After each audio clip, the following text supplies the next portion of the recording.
Cuba, such a lovely country with its stunning architecture and beautiful beaches, with brilliant art, music, and dance scenes that makes the Caribbean island one of the most beautiful countries in the world.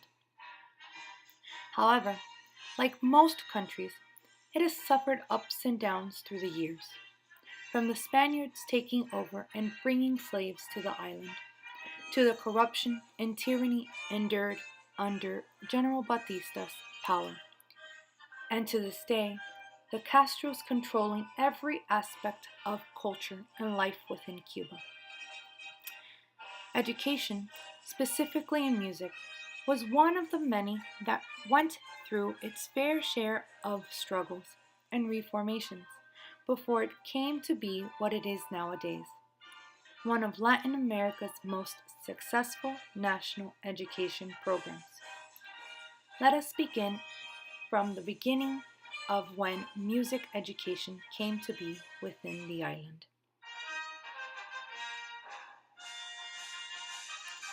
As the Spaniards took control of Cuba and brought slaves from Africa to work for them, making profitable income for the country, it is believed that the first former music educator in Cuba was an Iberian named Ortiz, who opened up a dance school in Trinidad and taught melodies to local people so they would accompany their movements to music. The first institutionalized music education setting was built by the Roman Catholic Church in Santiago, known as the Cathedral of Santiago, but Havana took over as the economic, religious, and musical center of the nation when the organ was first installed in the Havana Cathedral in 1612. Music was centralized between these two institutions during the 17th century. However, at the beginning of the 18th century, music education expanded beyond the church, becoming a private business. By the 19th century, music institutions were flourishing throughout the nation, including the first private music academy established in Santiago in 1814, offering lessons in singing, piano, and violin to Spanish-born women, since public schools were strictly for Iberian men.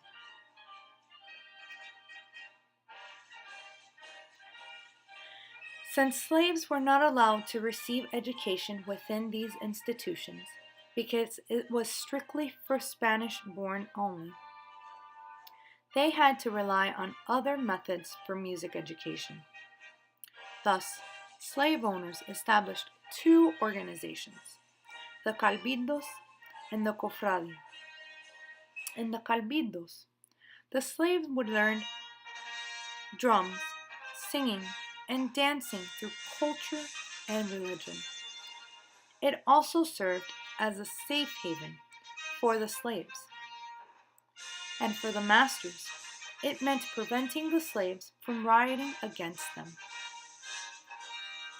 The confradias were based on imitating and rope learning, with traditional folk songs on drums, singing, and movement. By 1870, slaves were freed and started enrolling in music schools, but racism continued. Slaves thrived within music education, and soon after, black maestros impacted the European music teachings in the island with their complex rhythm, movement, and rope learning. Cuba went through several phases of being called independent, but never really a self-governed country.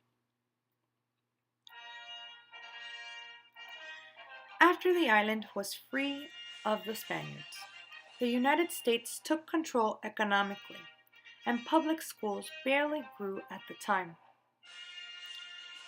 In the early 20th century, the administrations of General Machado and General Batista rebelled against the United States, and with corruption and riots increasing, public schools, music academies, and society suffered some hardship.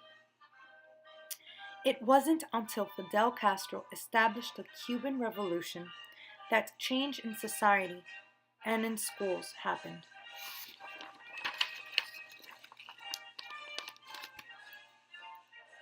Castro wanted to reconstruct the nation's public education system and help provide the illiterate with a free, communal, literate, and overall national pride education.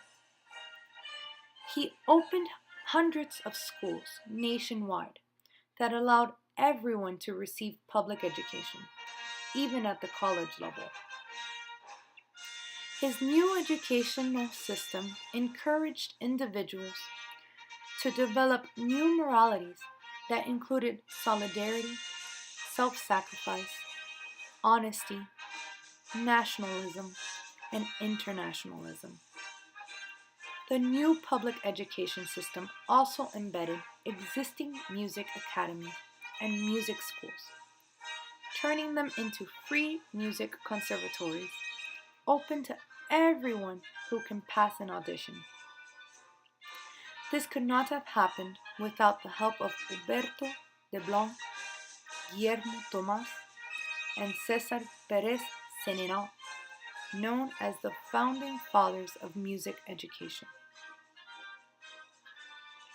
The founding fathers aimed to organize free, compulsory, and non-racist public music programs throughout Cuba. De Blanc opened up the Conservatorio Nacional, which was the first Cuban music school to receive government support and granted scholarships to young elite black musicians. It focused on solfeo, harmony, compositional training, with private lessons on an instrument.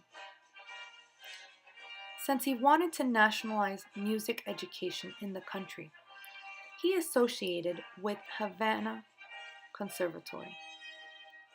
De Blanc is also known for publishing the first music education book in the country.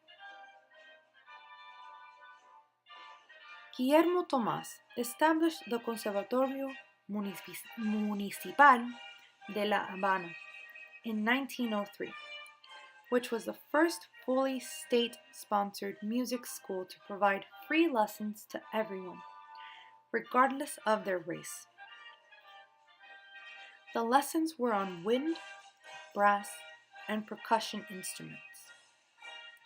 Since the school was aligned with the Municipal Band of Havana, students that took lessons were often prepped so that one day they would take over a military musician's position within the band.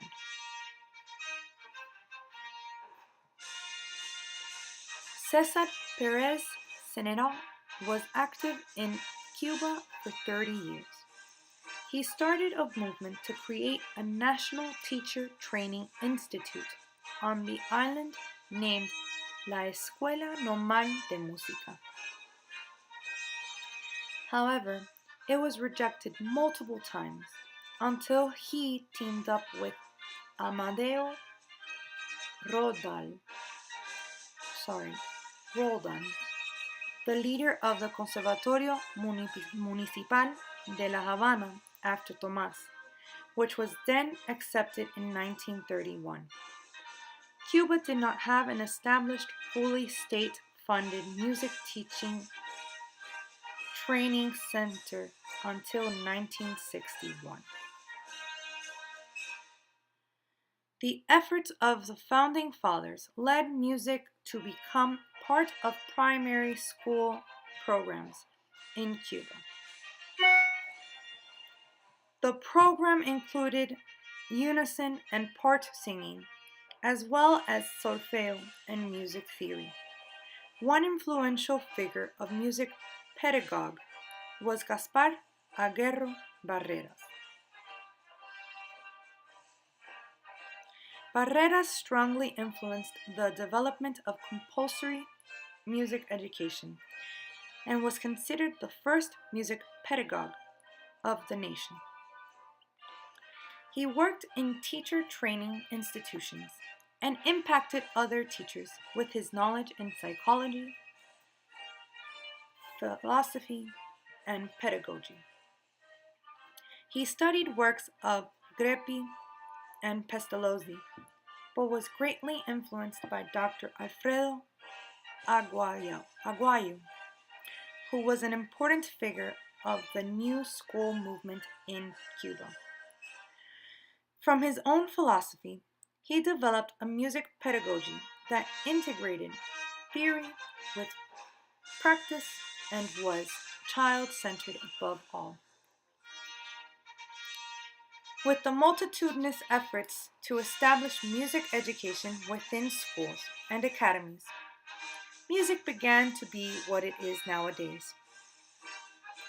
In 1961, La Escuela Nacional de Artes nationalized programs for children ages 8 to 18 that were interested in becoming professional musicians with a focus on solfeo, theory, history, piano, and other instrumental training, along with matriculated subjects.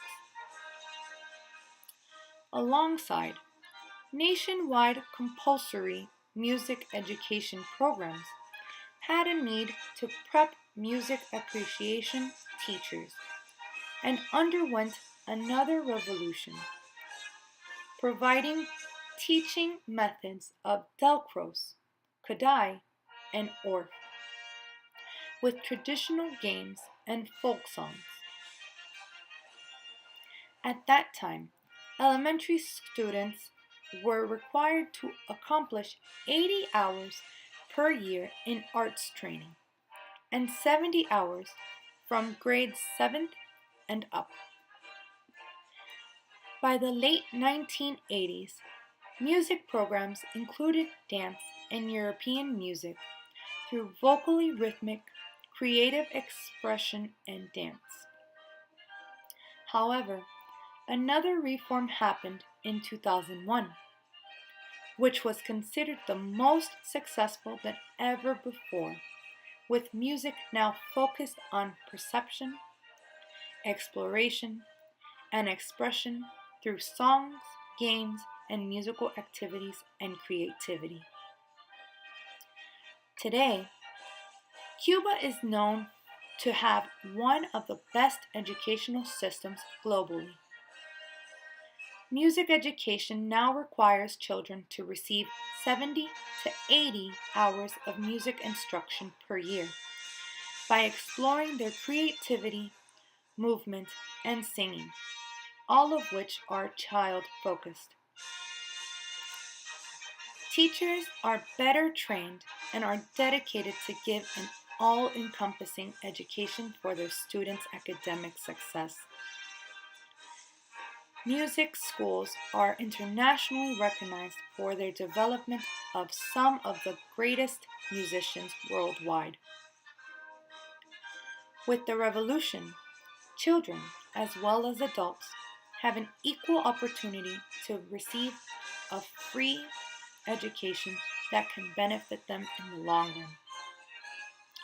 Yet, Cubans still struggle under the Castro administration, although within the island they have everything. Many professionals migrate to the States or other countries, searching for freedom from a nationalistic and communist country. Like many countries, the outer layer of the country may seem quite beautiful, which it is, but within you experience the long-term hardships that Cubans have endured for many years. Thank you for listening in.